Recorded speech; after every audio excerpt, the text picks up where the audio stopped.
di sini saya akan menjelaskan mengenai pengertian ketahanan nasional.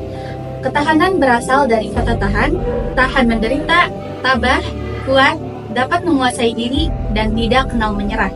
Jadi, ketahanan nasional adalah perihal kuat, teguh dalam rangka kesadaran, sedangkan pengertian nasional adalah penduduk yang tinggal di suatu wilayah dan berdaulat. Dengan demikian, istilah ketahanan nasional adalah perihal keteguhan hati untuk memperjuangkan kepentingan nasional. Ketahanan nasional merupakan kondisi dinamis suatu bangsa, berisi keuletan dan ketangguhan yang mengandung kemampuan untuk mengembangkan kekuatan nasional dalam menghadapi dan mengatasi segala tantangan, secara langsung atau tidak langsung, dan membahayakan integritas, serta identitas kelangsungan hidup bangsa dan negara, serta perjuangan mengejar tujuan nasionalnya. Ketahanan nasional mempunyai makna yang amat luas bagi bangsa Indonesia yang terdiri atas berbagai macam suku, bangsa, dan adat istiadat. Ketahanan nasional perlu dipahami secara komprehensif dan terpadu, baik secara personal maupun sosial, untuk kemudian diwujudkan secara nyata di bumi Nusantara. Dalam konteks inilah, maka ketahanan nasional merupakan sebuah amanat yang harus diperjuangkan bersama-sama oleh setiap komponen bangsa, sesuai dengan kemampuan dan kapasitas masing-masing. Dengan kata lain, ketahanan nasional adalah tanggung jawab kita semua, bukan hanya tanggung jawab Kementerian Pertahanan atau Tentara Nasional Indonesia. Kenapa demikian? Karena ketahanan nasional bukan hanya persoalan ketentaraan, melainkan juga terkait dengan persoalan lain, seperti persoalan agama, budaya, ekonomi, politik, dan lain sebagainya. Dengan begitu, semua komponen bangsa, apakah itu agamawan, ekonomi, cendekiawan, wira swastawan, wartawan, dan lain-lain, dapat memberikan sumbangsih maksimal bagi ketahanan nasional. Baik, selanjutnya yaitu asas ketahanan nasional. Asas ketahanan nasional di Indonesia berlandaskan pada Pancasila, Undang-Undang Dasar 1945, dan Wawasan Nusantara. Beberapa asas tersebut antara lain: 1. Asas kesejahteraan dan keamanan. Kesejahteraan dan keamanan merupakan kebutuhan mendasar yang harus dipenuhi untuk individu dan masyarakat. Keduanya menjadi tolak ukur ketahanan nasional yang stabil. Kemudian yang kedua, asas komprehensif atau menyeluruh terpadu. Ketahanan nasional mencakup seluruh aspek kehidupan, baik sosial, ekonomi, politik, maupun budaya yang harus saling berhubungan dan mendukung satu sama lain. Kemudian yang ketiga, asas kekeluargaan, menekankan pada nilai-nilai keadilan, kebersamaan, dan tanggung jawab dalam kehidupan bermasyarakat. Asas ini penting untuk menjaga persatuan dan menghindari konflik yang merusak. Yang keempat, asas mawas ke dalam dan keluar. Asas ini mengharuskan bangsa untuk waspada terhadap ancaman dari dalam dan luar. Ini mencakup penguatan internal serta kerjasama dengan negara lain untuk menjaga kedaulatan. Kemudian materi yang selanjutnya yaitu fungsi ketahanan nasional. Fungsi ketahanan nasional meliputi beberapa aspek penting yang mendukung keberlangsungan hidup bangsa. Antara lain, 1. Melindungi kedaulatan negara. Ketahanan nasional berfungsi untuk melindungi integritas dan kedaulatan negara dari berbagai ancaman, baik yang bersifat militer maupun non-militer. Yang kedua, mewujudkan kesejahteraan masyarakat. Dengan adanya ketahanan nasional yang kuat, diharapkan dapat tercipta kondisi yang mendukung kesejahteraan masyarakat secara adil dan merata. Ketiga, menjaga stabilitas sosial dan politik. Ketahanan nasional berperan dalam menjaga stabilitas sosial dan politik yang merupakan syarat penting untuk membangun yang berkelanjutan. Yang keempat, meningkatkan daya saing bangsa. Dalam era globalisasi, ketahanan nasional juga berfungsi untuk meningkatkan daya saing bangsa di kancah internasional melalui penguatan ekonomi dan inovasi. Selanjutnya adalah ancaman ketahanan nasional. Ancaman ketahanan nasional dapat dibagi menjadi beberapa bagian. Pertama yaitu ancaman bahaya alam. Kategori ini termasuk pemanasan global, banjir, tsunami, dan lain sebagainya. Untuk mengatasi hal tersebut, negara perlu memerangi tindakan-tindakan ilegal yang membahayakan lingkungan, seperti pembalakan liar. Selanjutnya, ancaman penyakit. Ancaman seperti pandemi menjadi faktor signifikan yang menguji ketahanan nasional. Penyakit menyebar dengan cepat dan dapat merenggut sumber daya manusia, sehingga mengganggu kegiatan ekonomi dan menimbulkan tekanan besar pada sistem kesehatan. Selanjutnya, ancaman kemiskinan dan pengangguran.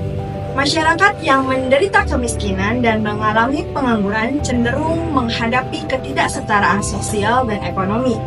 Ini dapat menciptakan ketegangan sosial, meningkatkan tingkat kejahatan, dan menghambat pembangunan ekonomi. Lalu selanjutnya, ancaman narkotika dan zat adiktif. Peredaran narkotika dapat menciptakan lingkungan sosial yang tidak stabil, meningkatkan tingkat kejahatan, dan merusak kesehatan masyarakat. Oleh karena itu, ketahanan nasional harus mencakup upaya pencegahan, penegakan hukum, hingga rehabilitasi. Selanjutnya, ancaman sosial politik. Ancaman sosial politik melibatkan potensi konflik internal, ketidakstabilan politik, atau perpecahan sosial dalam masyarakat. Kesenjangan sosial, ketidaksetaraan, dan perbedaan ideologis dapat menjadi pemicu konflik sosial dan politik. Lalu selanjutnya, ancaman faktor militer. Ancaman faktor militer mencakup potensi konflik bersenjata, invasi, atau ancaman terhadap kedaulatan wilayah suatu negara.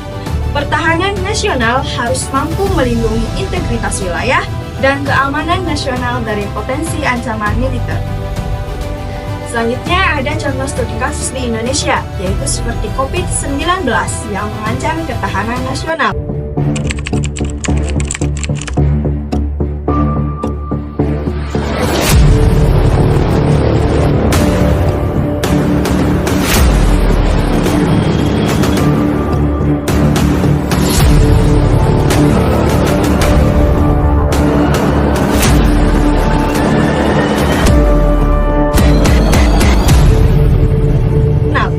Wabah penyakit yang menerpa Indonesia menjadi sebuah ancaman nyata bagi keselamatan bangsa. Sebagai salah satu ancaman faktual, wabah ini termasuk dalam potensi bencana.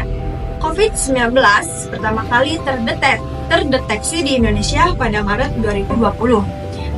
Virus ini menyebar dengan cepat, menimbulkan dampak besar terhadap kesehatan masyarakat dan perekonomian negara. Pemerintah dan masyarakat dihadapkan pada tantangan untuk menghentikan penyebaran virus dan meminimalkan dampak ekonomi serta sosial yang ditimbulkan. Selanjutnya ada ciri-ciri ketahanan nasional. Ciri-ciri ketahanan nasional merupakan prasyarat utama bagi negara berkembang yang bertujuan untuk mempertahankan kelangsungan hidup dan mengembangkan kehidupan masyarakat. Ketahanan nasional tidak hanya berfokus pada aspek pertahanan, tetapi juga pada kemampuan untuk menghadapi dan mengatasi berbagai ancaman, tantangan, hambatan, dan gangguan, baik dari dalam negeri maupun dari luar negeri. Selanjutnya ada Astagrata yang digunakan untuk menggambarkan semua aspek kehidupan nasional. Sistematika Astagrata terdiri dari dua bagian utama, yaitu Trigata, tiga aspek alamiah. Yang pertama ada geografi, kependudukan, dan kekayaan alam.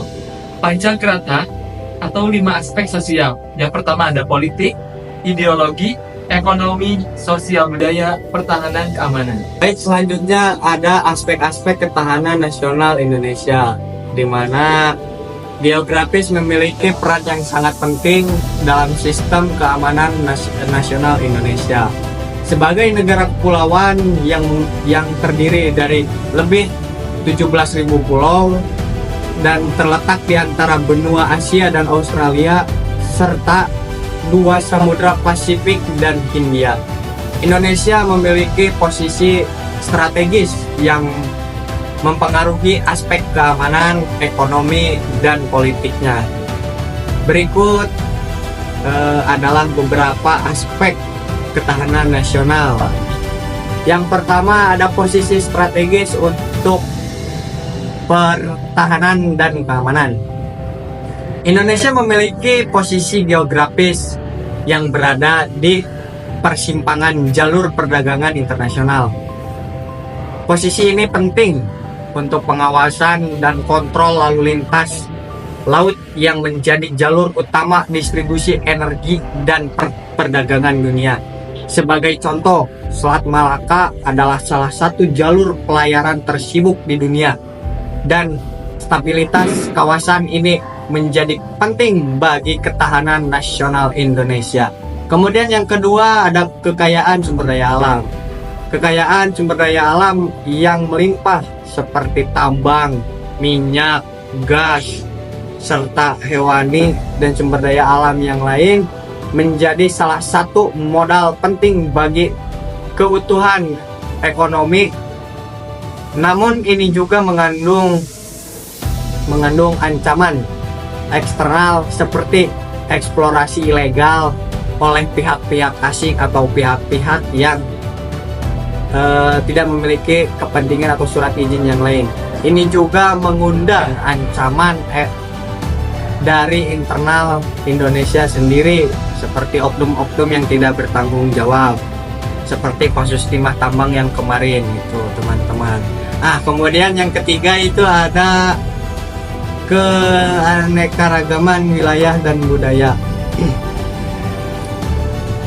Indonesia memiliki beragam kebudayaan, beragam suku bangsa, suku bahasa, adat istiadat, dan kekayaan yang lain. Ini menjadi kekuatan dalam sebuah ketahanan Indonesia, di mana aspek budaya, suku, bangsa, dan agama harus tetap dipertahankan dan mampu bertahan sampai ke masa depan anak cucu kita, karena takutnya Indonesia akan kehilangan jati dirinya. Yang keempat, ada pengaruh iklim dan bencana alam. Tidak menutup kemungkinan Indonesia berada dalam sebuah lempengan bumi yang dimana sering terjadi gempa bumi dan tsunami, dimana Indonesia juga berada dalam intensitas ketahanan yang sangat padat atau sangat rentan terhadap bencana alam ini.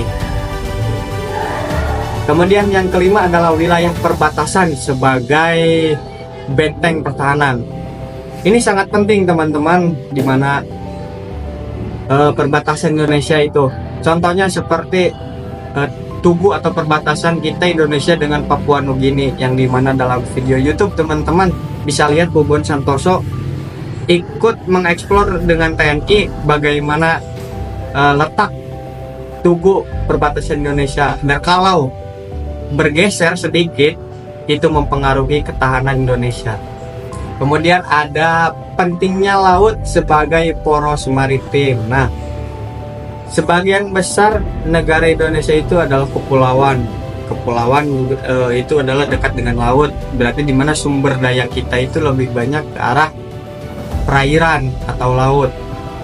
Takut ada pihak asing yang ingin mencuri atau merebut sumber daya kita gitu. Contoh yang paling kekayaan laut yang paling utama kita punya, itu yang paling diinginkan oleh negara lain adalah ikan tuna, sedangkan di negara lain itu tidak punya di lautnya, hanya di kita di Indonesia. Jadi kesimpulannya adalah ketahanan nasional merupakan kondisi dinamis suatu bangsa berisi keuletan dan ketangguhan yang mengandung kemampuan untuk mengembangkan kekuatan nasional dalam menghadapi dan mengatasi segala tantangan, ancaman, hambatan, serta gagasan baik yang datang dari luar negeri maupun dari dalam negeri secara langsung dan tidak langsung yang membahayakan integritas, identitas, kelangsungan hidup bangsa dan negara serta perjuangan mengejar tujuan nasionalnya.